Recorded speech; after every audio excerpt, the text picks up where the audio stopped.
Life really comes down to how you feel every moment of the day. It's your energy. Without healthy, positive energy, it's hard to have a happy and soulful life.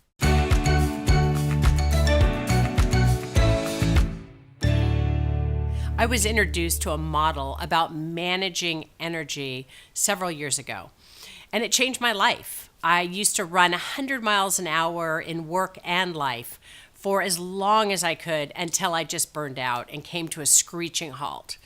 It would take me anywhere from 3 to 7 days to recover before I could get my engines revved again. It was really painful for me and for those around me, and I wasn't sure when I would burn out, but the cycle was very predictable. Then I read The Power of Full Engagement by Jim Loehr and Tony Schwartz. I've altered the model slightly with my own words, but the spirit is the same. It's based on 4 dimensions of energy: high, low, negative, and positive. And within that framework, there are 4 zones that you can be in at any time. There's the performance zone, which is high positive energy, which we all want to be in all the time.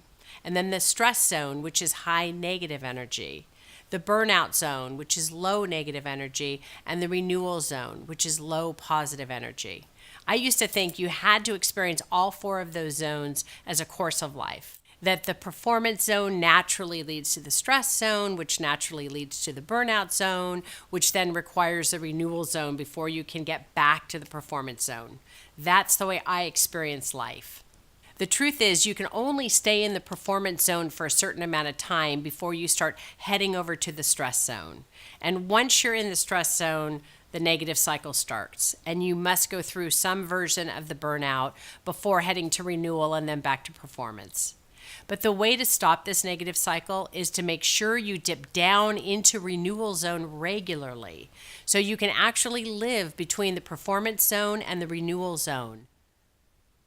During an average day, we can usually go for up to 2 hours without a break. For some people, it's closer to 90 minutes. But at that point, our attention begins to wane, we get distracted more easily, and we're less efficient.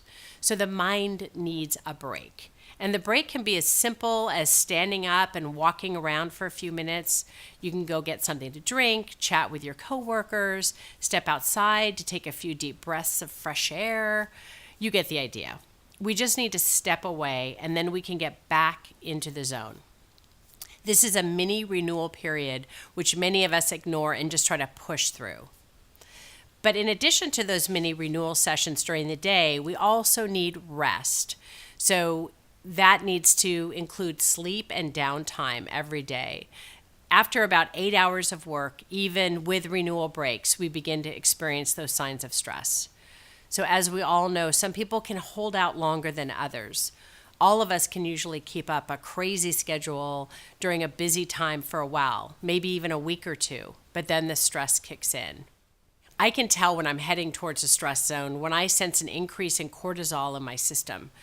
Now, because I'm so tuned into my own rhythm, I can actually taste stress. And ideally, I never get there, but when I do, I stop. Even if that means canceling the day so I can rest. Because I know that if I get into that stress zone, the only way back to performance is through burnout and then renewal. But if I'm in the performance zone and I go down into renewal before I get into the stress zone, it saves me so much time. It's just smart. I mean, it's not only the best thing to do for my own wellness and the people around me, it's also the best thing for my business. The key is to continue to go to the renewal zone regularly and to not push through signs of stress. You can actually avoid the stress zone and therefore the burnout zone entirely. You need to get to know your own rhythm and needs intimately. How long can you work flat out before you need a break? And how much sleep do you need? And when you begin to experience stress, how does it show up for you? Maybe you get grumpy, maybe you start to eat or you stop eating, maybe you have trouble sleeping.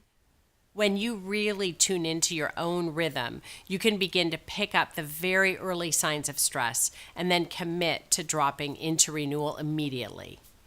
So start today by becoming aware of your energy and your rhythm. And over time, you can learn to balance your periods of high positive energy with periods of low positive energy. And when you find yourself getting stressed, stop. and figure out how you can take care of yourself. In the next video, I'm going to talk about our cultural addiction to overworking and stress and how we can break that destructive cycle. So don't miss it. Your life is waiting.